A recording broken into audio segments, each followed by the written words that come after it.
ہم امن میں تو آپ کے ساتھی ہیں، جنگ میں نہیں۔ یہ پاکستان کے وزیر اعظم عمران خان کا وہ بیان تھا جس نے امریکہ کو چکرا کے رکھ دیا۔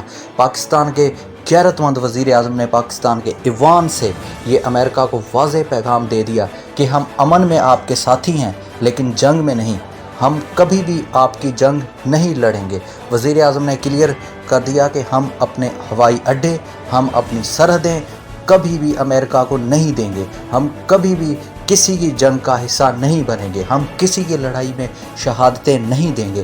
وزیر اعظم نے یہ واضح کیا کہ امریکہ کو ڈو مور والی پالیسی اب بھول جانا چاہیے۔ پاکستان ایک غیرت مند قوم ہے جو کہ برابری کے سطح پہ تعلقات چاہتا ہے۔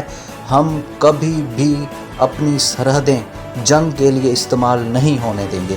خان صاحب، آپ کا تعلق کسی بھی سیاسی پارٹی سے ہو، آپ کسی بھی قوم سے تعلق رکھتے ہوں، آپ کا کوئی بھی قبیلہ ہو، یہ بات واضح ہے کہ آپ ایک غیرت مند پاکستانی ہیں، ایک غیرت مند قوم کے وزیر اعظم ہیں جس نے امریکہ جیسے سپر پاور کو آنکھوں میں آنکھیں ڈال کے واضح کیا کہ ہم جنگ میں آپ کے ساتھی نہیں ہیں، ہم نہ ڈرون حملے کرنے دیں گے، نہ کبھی اپنی سرحدیں دیں گے، ہم برابری کے تعلقات پہ آپ کے ساتھ امن کے تعلقات چاہتے ہیں۔